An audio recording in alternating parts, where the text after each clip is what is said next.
नमस्कार मित्रांनो, आज आपल्याला बेसनाचा ढोकळा बनवायचा आहे। त्यासाठी आपण इथे 1 कप बेसन चाळून घेतलेला आहे। इथे साखर आपण दळून घेतलेली आहे। सोडा लागणार आहे आपल्याला त्यासाठी आणि थोडंसं सायट्रिक ऍसिड लागणार आहे। चला तर मग आपण रेसिपी स्टार्ट करू।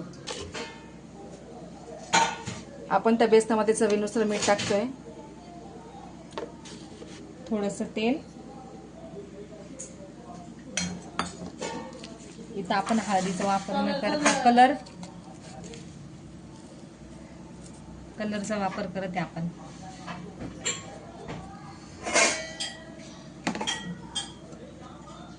पिठी साखर चवीनुसार। आता हे ना बस तीड सायट्रिक ऍसिड आपण पाण्यामध्ये मिक्स करून घेतलेला आहे। कलर तुला काम आहे।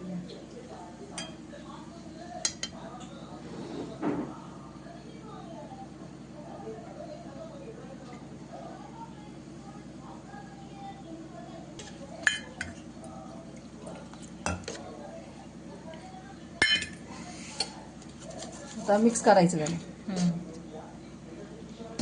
कलर लय झाला का ग?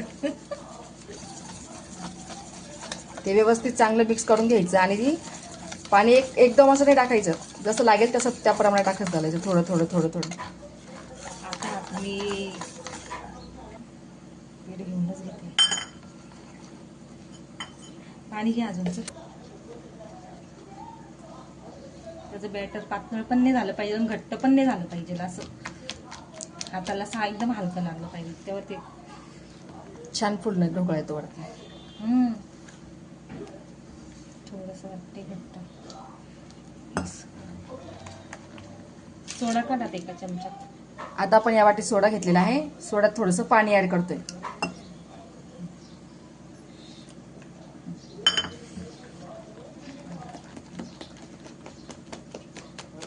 भांड मोठं घ्यायला पाहिजे होतं। इथे आपलं ढोकळ्याचं मिश्रण तयार होत आहे। त्याच्या अगोदर आपण इथे कढईमध्ये एक ढोकळ्याची प्लेटला तेल लावून ठेवलेलं आहे।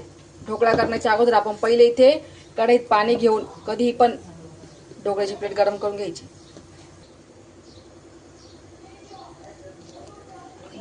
मोठं फुललं आता।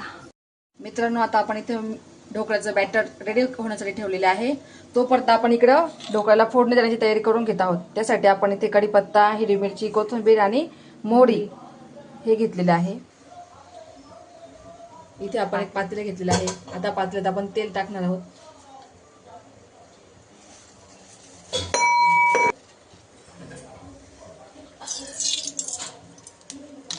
सगळ्यात पहिले आपण मोहरी टाकलेली आहे, हिरवी मिरची, कढीपत्ता टाकलेला आहे।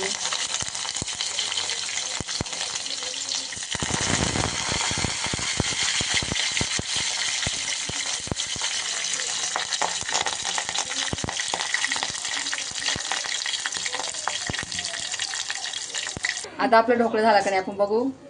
वाह, किती छान ढोकळा आपला फुललेला आहे। बघा मित्रांनो, आपला ढोकळा छान झालेला आहे। थंड नाही झालाय पण तू ठीक आहे। आता पीस काढू। चला आता आपण ढोकळ्याची पीस तयार करत आहोत।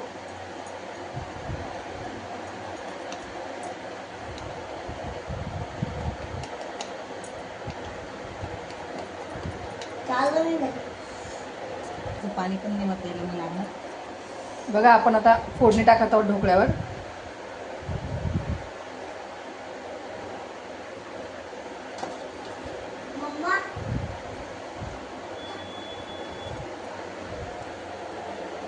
बघा मित्रांनो, आपली फोडणी आणि ढोकळा तयार झालेला आहे।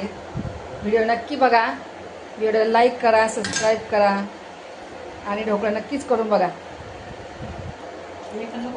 बघा मित्रांनो, आपला ढोकळा पूर्णपणे रेडी झालेला आहे। व्हिडिओ आवडला असेल तर नक्की ढोकळा ट्राय करून बघा। भेटूया पुढच्या रेसिपीत। Bye bye.